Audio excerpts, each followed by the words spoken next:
We're here in Prague, and I'm currently with Everitt, who's a scholar of psychedelics, and Aleister Crowley.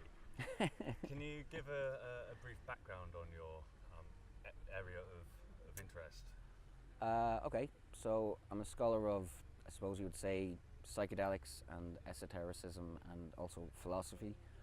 And Western Esotericism is kind of an academic term, a label applied to a category of kind of non-mainstream spiritual and religious practices in Western culture, all the way back kind of as far as Neoplatonism, through Gnosticism, Hermeticism, alchemy, Kabbalah, Freemasonry, Rosicrucianism, Elizabethan magic, spiritualism, occultism, neo-paganism, the New Age, and the modern psychedelic movement. And so I focused my research on, particularly as you said, Aleister Crowley and aspects of psychedelic use in the past 100 years, 150 years, yeah. So what drew you initially to Aleister Crowley, of all people? As a research topic, it was because at the time I was studying philosophy. I was doing a master's in philosophy, and the next step was a PhD. But in a certain sense, a lot of the questions of philosophy in academic in the academic setting, in the university system, didn't quite appeal to me, and some of the ways that things were done wasn't really what I was looking for. And also the material, I was much more well versed in Crowley and similar stuff, so I actually switched and started a master's in esotericism. But what drew me to Crowley initially, from a personal point of view, was my own psychedelic use, actually. So through my own psychedelic use, I started to have experiences that I didn't have models for, I didn't have a framework for, and I wanted to understand the best way to use psychedelics, the most sane and safe way, and maximize the benefits. And so I looked into a lot of different people's work, and for me personally, Crowley's work was by far the best for what I wanted from it, and the most kind of scientific and philosophical. It seems he's one of the most significant mystics and perhaps psychonauts of recent history. Mm-hmm. He seemed to always try to push the boundaries, especially with his black magic rituals. Can you perhaps explain the probably one of his most famous ones, where he went out into the desert in Egypt? What was he hoping to achieve? Okay, so there's a couple of issues here, but yes, he was definitely somebody who pushed the envelope. With regard to black magic, Crowley had a particular definition of what black magic was, and he was always accused of being a black magician during his life. Now, primarily, the reason Crowley was accused of being a black magician is because it was kind of a kind of open secret. It was well known, but not kind of explicit in his own works, that he was combining sexual activity and psychoactive drugs in magical rituals, and that was why he was called a black magician by certain other magical people. And another thing that, for example, he was accused of was a life of unnatural vice, which conjures up all kinds of images, which are different every decade of what constitutes unnatural vice. And at the beginning of the 20th century, the unnatural vice that evil Crowley was involved with, was actually having sex with men. Something that now we would not describe as an unnatural vice, and something that the people who did at the time only did because they were homophobic. But the euphemism was so vague and carried so much connotations that every decade people look back and imagine something different. So Crowley's understanding of black magic was unscientific and emotional magic. And Crowley said that the purpose of magic was to activate states of consciousness that gave you access to your own creative genius, put you in touch with the source of creativity itself that's in you. And through doing this, you would express your own individual nature, you would achieve what he called your true will, your purpose in the universe, your purpose of why we as divine beings have incarnated in this particular place in this particular time. And how far do you think he got to achieving that goal? well, okay, well, before I answer that, I'll just say his definition then of black magic was any magic that was not used for you to understand your true purpose. In other words, you think you know what your purpose is and you try to do magic to achieve some end, but Crowley was saying, no, we don't know what our purpose is. The reason you use magic is to ask a higher intelligence or a higher state of consciousness to have the wisdom to know what to do.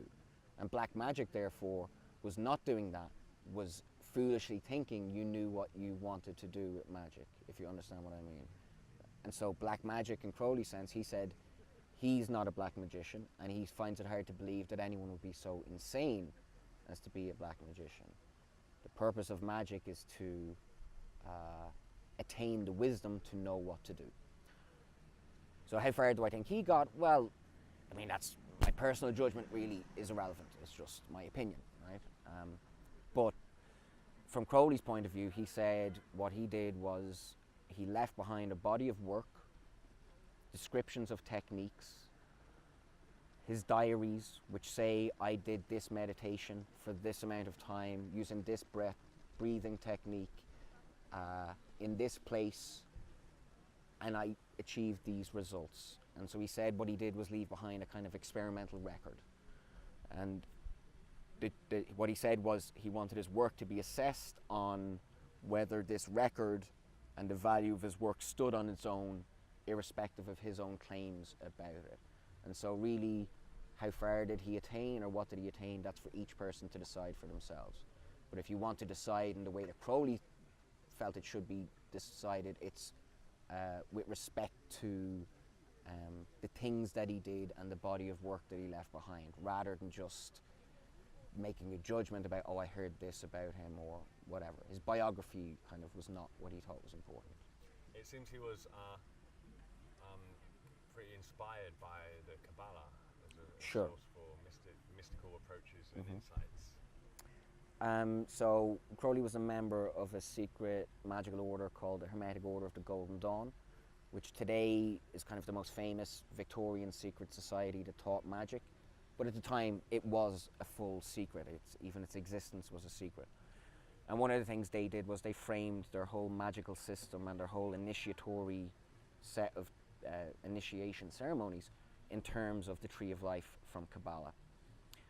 And this is not really kind of historical Judaic mysticism, Kabbalah with a K, as we would transliterate it in English. This was like Hermetic occultist Kabbalah with a Q. In other words, it's taken away from any one particular framework. And what Crowley did with Kabbalah then was say, well, here's a conceptual framework. I can put Greek deities on this Tree of Life, and then I can put Roman deities on the Tree of Life, and then I can put Hindu deities on the Tree of Life. And what he used it as was this kind of a language of mystical languages, a kind of meta framework in which you could put all these other frameworks. And his whole point was to show the universality of certain kinds of experiences, certain kinds of symbols and practices and God forms and stuff like that. In the 20th century, the use of Kabbalah in this way by lots of other groups, whether it's chaos magic groups or different forms of ceremonial magic groups or Wiccan groups, is very much rooted in the way Crowley did it. You were due to deliver a talk yesterday at this conference in Prague, but unfortunately there were some technical difficulties. Can you possibly share in a nutshell what the talk was about? Well, first of all, there was no technical difficulties. I withdrew for ethical reasons, and I'm not going to comment further upon that right now. But my talk was going to be on certain overlaps in the concerns of traditions in the Western esoteric mystery tradition, and some of what is talked about in the field, which is quite loosely defined as transpersonal psychology. But I mean, I would be happy to deliver some aspects of that talk at a scientific or academic conference at some point in the future. Okay. Your other focus of interest is psychedelics. Sure. Now, it seems like a lot of people seem to tout psychedelics as like the golden cure, especially ayahuasca. Mm-hmm. But obviously they have certain limitations. What do you see as the benefits and the shortcomings Of psychedelics? Yeah, and the current approach regarding psychedelic therapy, perhaps? Straight off the bat, I would say one of the shortcomings or limitations of psychedelic research as it is at the minute would be certain associations it has with what can only be described as pseudoscientific techniques or frameworks. But the endeavor of psychedelic research, the fight to get scientific and medical credibility to psychedelic-assisted therapy, I think is a very noble aim. I think a lot of people who are suffering right now could be very much helped by psychedelic-assisted therapy. I think it's very wonderful that psychedelic researchers, figures like Bill Richards, Roland Griffiths, these guys are, and there's more. I mean, Robert Carhart Harris. There's loads of people all over the world that have fought to get the opportunity to even get into a lab to do psychedelic research, and to be able to show that psilocybin-assisted therapy has such amazing results for treatment-resistant depression. It's fantastic. For smoking addiction, for alcoholism, this is fantastic. Now, what are the drawbacks? Or you said, I mean, this idea that psychedelics are like a panacea, that's a dangerous idea. That's a shortcoming. And one of the things that scientific and medical research will show is what psychedelics can't reliably do. Certain things that you go, okay, actually we thought maybe it was good for this, but it's not. But these other things that we suspected it might be good for, well, we've discovered how good it is. And we've discovered not only that, but how to make it even better. You know, say 60% of people are helped with some particular thing now. You refine that approach, you refine your testing, and in a few years, 70% are helped because you've got a better technique. I mean, that's the what I consider to be like the trajectory psychedelic research should be going. What about the difference between psychedelic chemicals and plant entheogens, psychedelic plant entheogens? People often talk about ayahuasca or mushrooms or peyote embodying the spirit of the plant, and there's like distinct female or male in the case of San Pedro cactus. MDMA is purely synthetic.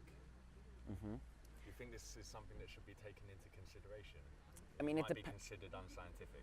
See, it depends what way you take it into consideration, and like, you know, as anyone who's been to any kind of new age gathering will tell you, a lot of stuff has to do with marketing and branding, and so, and advertisers of all kinds of food products and drinks know this, and so that's why you put the word organic on something, it means conjures up certain ideas. You put the word natural on something, it conjures up and sells a lot better. But the fact is, everything in the universe is natural, right? It wouldn't be in the universe if it wasn't natural. Right? That's the definition of natural. Natura, physis. That's the etymology of this. The difference between an organic plant-based psychedelic and a synthetic psychedelic is just one of definition. One comes from the plant as it grows and is taken, and one is synthesized in the lab. Now, there's lots of stuff that grows in a plant that will kill you in an instant, and there's lots of synthetic things that are made in a lab that'll save your life. So that distinction is something of a false dichotomy in terms of just that distinction alone make one more or less valuable. The real question is, you know, what are the effects, the different effects long term, and whether ayahuasca is a very interesting one, like, because it's interesting that you've pointed it out, mentioned it twice, because what is the definition of ayahuasca? I mean, there's a lot of varying plant admixtures you can have there, and then varying potencies of each of those plants. It might vary from shaman to shaman. It might vary from week to week. Well, from people I know, a friend of mine living over there who's done farmahuasca many times and ayahuasca many times, everyone says there's a distinct difference. Sure. And with the chemical form, no one ever really feels the presence of the embodiment of the sacred plant, the spirit. Sure. Yeah. Well, I mean, okay, well then, and again, without getting into superstitious ideas about this, there is a physical difference between those things, because those plants in the Amazon that have grown there are part of an ecological system that goes back millions of years, right? And the whole development of each of those alkaloids in each of those plants is to do with energetic transactions between the sun and the ground. And I don't mean energy in the new age, vaguely defined energy. I mean, like, you can talk about this as a physical, measurable scientific phenomenon. Sunlight, okay, water. These are things that actually play a role in the development of these plants. They have a symbiotic relationship with the other plants around. And so definitely, I think that plays some role in it. I think it's too early to say exactly what, but I don't think it's any coincidence that cultures around the world who use these plants do talk about a spirit or an intelligence or a communication that comes through these plants in these ways, you know. And what specific psychedelics in your mind show the most promise, perhaps in terms of treating a particular affliction? Like Luke Sala was saying, you're too much in your mind, you think too much, don't do LSD, do mushrooms and maybe open up your sexuality more. Or well, that's interesting. I mean, just from like my personal experience, now I didn't hear Luke say that, but that's something that I have kind of anecdotally said about myself, is that I do find I'm a quite analytic, worthy, logical thinking person, so sometimes I'll take LSD and it's just too much. It's just too much of that. Whereas mushrooms I love, and I know people who take mushrooms and they say it's too much, and they love LSD. I don't know, but that's a brilliant protocol to investigate, I think. I feel the same about both mushrooms and LSD. They're too much. Mescaline's more, I think. That's fascinating. Okay, yeah. I find it much more heart-opening. Okay. Less cerebral. Yeah. Okay. So mescaline, peyote, and 2CB, I definitely find there's something different too, and I do like that. And there's a warmth and a very body ecstasy that I associate, particularly with 2CB. But is that, because it's not just the plant or the chemical, it's the yoga, the union of your central nervous system and the plant and the chemical and the set and the setting. So there's a lot of factors involved. As regards particular psychedelics for particular ailments or psychological problems or whatever, I think the best thing to do is, kind of cautiously point at the research that's been done, the papers that show this kind of set and setting protocol, this kind of therapy, this kind of dosing session with this dosage, and then this afterwards, and then this integration process afterwards, and another dosing session. I mean, and then at the end you can go, whatever percentage of people stopped smoking or stopped drinking alcohol or stopped taking antidepressants. I prefer to conservatively point at that than to guess. But it seems with the preliminary studies, the phase 2 trials with MDMA and psilocybin, the pool of test subjects is really, really small. We're talking between like 10 and 50 people maybe. Sure, but that's, trust me, that has far less to do with psychedelic researchers being worried that what they're trying to do won't work. In other words, they're trying to keep it a small sample size so that it's far more to do with the regulations that are involved upon doing research on these restricted substances. These guys who are doing this research want to do bigger samples with broader... Another aspect they don't really touch on for me is that they say that they do the psilocybin or MDMA followed by a week of conventional psychotherapy. I'm pretty sure they've got shit hot psychologists that are conducting that psychotherapy. We're not talking about conventional standard. Yeah, well, I'd fucking hope so. You know. So that might skew the results slightly.